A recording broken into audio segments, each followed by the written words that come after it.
Let's talk about 5 myths that I believed as a new technician. Stick around and we'll get right to it. Real quick, before we get going, I've got to give a shout out to these guys. They're my latest patrons over on Patreon. If you'd like to help support the channel, I'll leave a link to Patreon down in the description below. Hey, welcome back, guys. The other night, I was on the phone with a friend who's been a ham a little bit longer than I have, and we got to reminiscing about some of the things that we believed when we first got our license. And I thought it might be good to share as a video because you may have had a similar experience to this, or you might be a brand new tech who believes some of these myths. Let's get started. So one of the myths that I believed when I first became a technician is I really didn't have any use for an antenna analyzer. And boy, was that the farthest thing from the truth. You'd be surprised just how many things you can get accomplished with an antenna analyzer. Even if you don't buy something that's real expensive, these actually didn't exist when I first became a tech. But nowadays, you can pick up something like the Nano VNA, and this opens up a world of possibilities for you. Let's say you're having some sort of an issue with a setup that you've got. Well, if you want to check and see if the antenna is having any issues, you can use that Nano VNA to check and make sure that your antenna looks good. In addition to that, it opens up the world of building antennas, which is a super valuable skill to have when you first get your license. Not only is it important for the new technician, but it's also important for the new general to have that antenna analyzer. Just one small example, when I first got my ticket, I decided to build a copper J-pole. What I didn't realize after I completed that J-pole was I was going to need an antenna analyzer to get that thing tuned correctly. Thankfully, my next door neighbor at the time was also a ham and helped out by lending me his antenna analyzer. After about the third or fourth time that I had borrowed his, though, for something that I needed, I decided it was time to pick up one of my own. So go ahead and save yourself the trouble and just pick up an antenna analyzer. You'll thank me later. All right, so this myth actually applies more to a general class operator than a technician, but I got my general just 3 months after getting my tech, so it applied to me pretty much right out of the gate. And that was the myth that I had to buy some crazy expensive antenna to get on the HF bands. This also goes hand in hand with myth number 1. Had I have bought an antenna analyzer, I would have realized that I could build many antennas that would get me up and on the air and do possibly equally just as well as some of those really expensive antennas that I had my eye on. Take, for instance, this little 12-meter dipole. This is the one that I built when the tech prepper reached out to me and wanted to do a targeted contact. When he was working out his communications plan, he figured out that using the propagation chart, 12 meters was going to be the best bet we had for making that targeted contact. At the time, I didn't even own a 12-meter antenna. It's just not a band I'd played around with much. Because I had an antenna analyzer, it was quick and easy to build this little dipole that you see right here in this Ziploc bag, and I built it for probably about $6.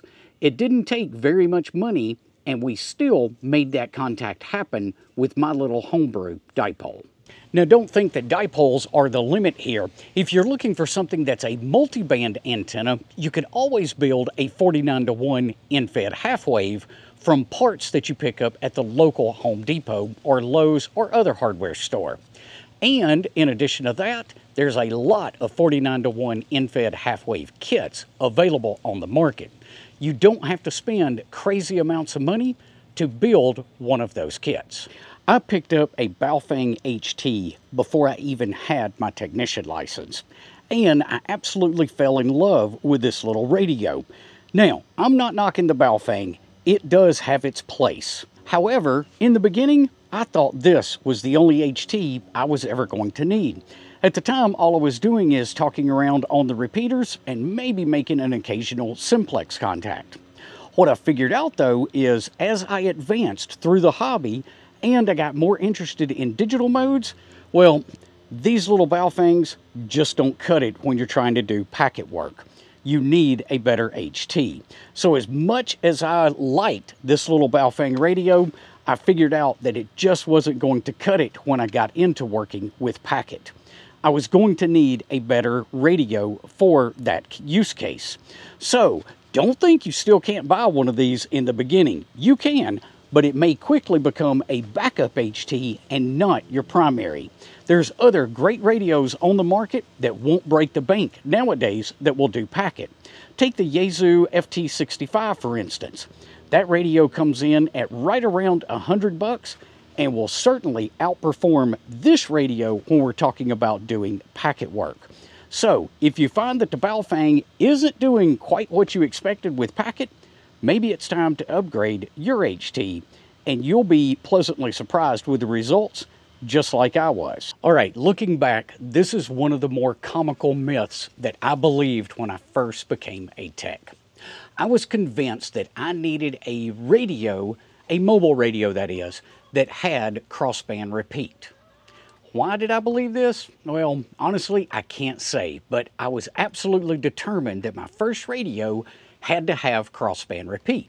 Now, don't get me wrong, it is a fabulous feature to have on a radio when you need it.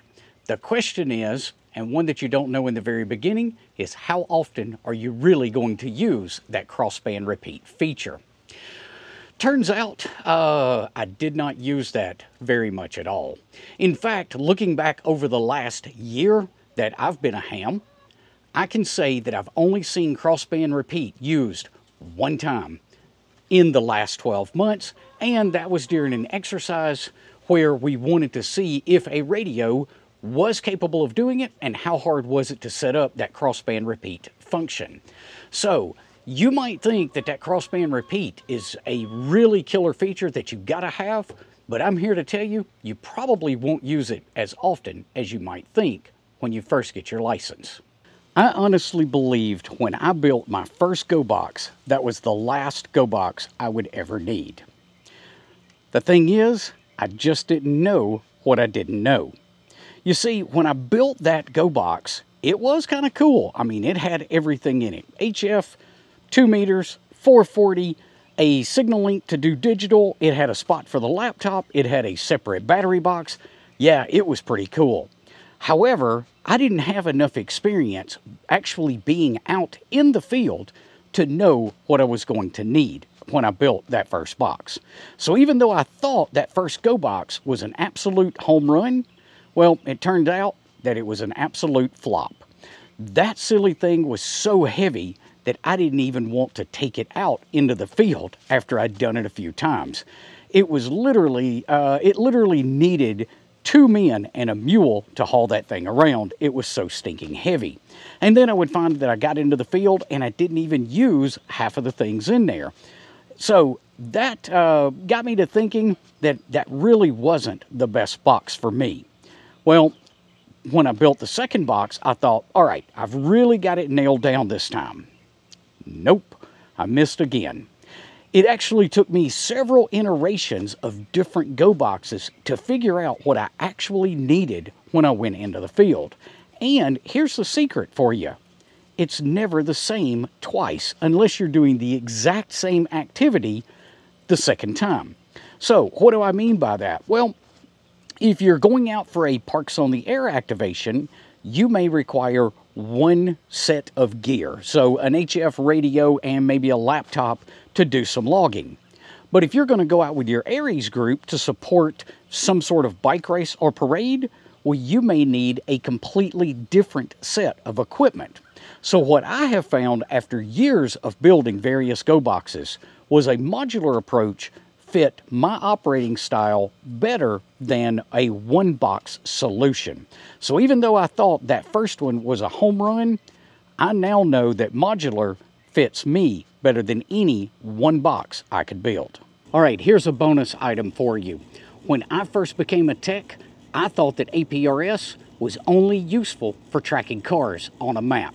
I had absolutely no idea how powerful APRS was and how much you could actually do with it. It was only after I got into APRS that I started learning about the other things that we could do with it. Things like sending messages, creating objects. There's a whole host of things that you can do with APRS that I just didn't realize was possible when I first got my license. All right, I hope you found today's information helpful. If you have some story about a myth you believed, drop it down in the comments below. We will see you guys on the next one. Until then, 7-3.